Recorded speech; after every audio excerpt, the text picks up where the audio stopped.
Look closely. This wide stare captures a young man bracing for something outside normal experience.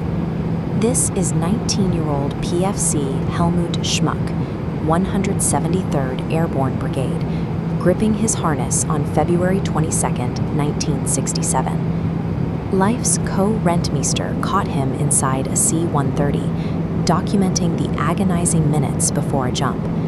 That cabin's tension had a specific weight.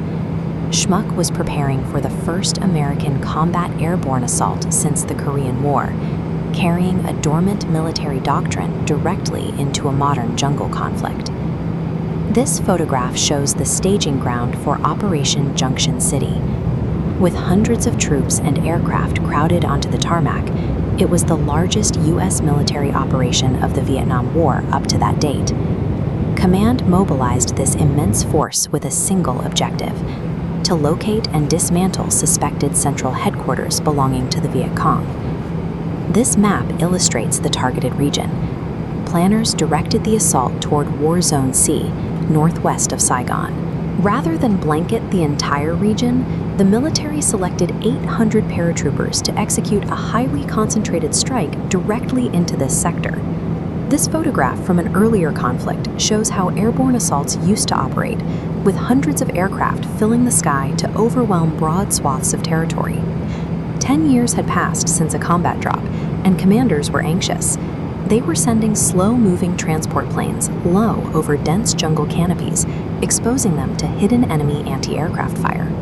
Operation Junction City was taking a World War II-era tactic from the manuals and testing its viability against a deeply entrenched adversary in a completely different environment. Inside the aircraft, the green light flashed.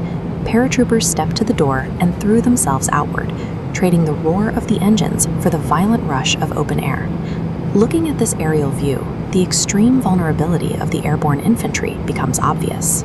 800 men hung suspended beneath nylon canopies, drifting slowly over open rice paddies and thick tree lines. As they descended, small arms fire began snapping upward from the jungle below. Yet, as captured in this photograph, the men hit the dirt, collapsed their chutes, and immediately established their perimeters. Every single paratrooper touched down safely. Once on the ground, the physical toll of the environment took hold. Soldiers were burdened with intense weight, draped in heavy ammunition belts, and forced to navigate through a dense, shattered landscape. This image shows the immense logistical effort required to support them. Heavy artillery firing positions were carved right out of the brush and supplied continuously from above by Chinook helicopters. But as the troops swept the target zones, they encountered empty bunkers and abandoned supply caches. The Viet Cong forces had largely slipped away, resulting in very little direct combat. The military proved it could safely insert nearly 1,000 men from the sky in a single coordinated movement. However, the empty jungle reinforced a harsh reality. Logistical superiority could not force an engagement with an enemy that refused to stand and fight. For Helmut Schmuck, gathering his parachute in Warzone C was only the beginning of a long deployment. In this photograph, the true nature of his patrols is visible. Beneath the red smoke, soldiers scrambled to treat their wounded on a narrow trail.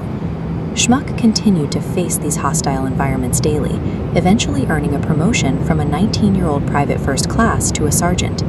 Along the way, he sustained combat injuries that earned him the Purple Heart, alongside the Army Commendation Medal. This is the Bronze Star. Schmuck received this medal in recognition of his direct, heroic actions under fire during his tour in Vietnam. He eventually returned home, living with the memory of that deployment until his death on October 10, 2007. Operation Junction City remains a massive statistical entry in the tactical ledgers of military history. But the raw reality survives in the faces of the individuals who stood in the door, gripped their gear, and waited for the green light.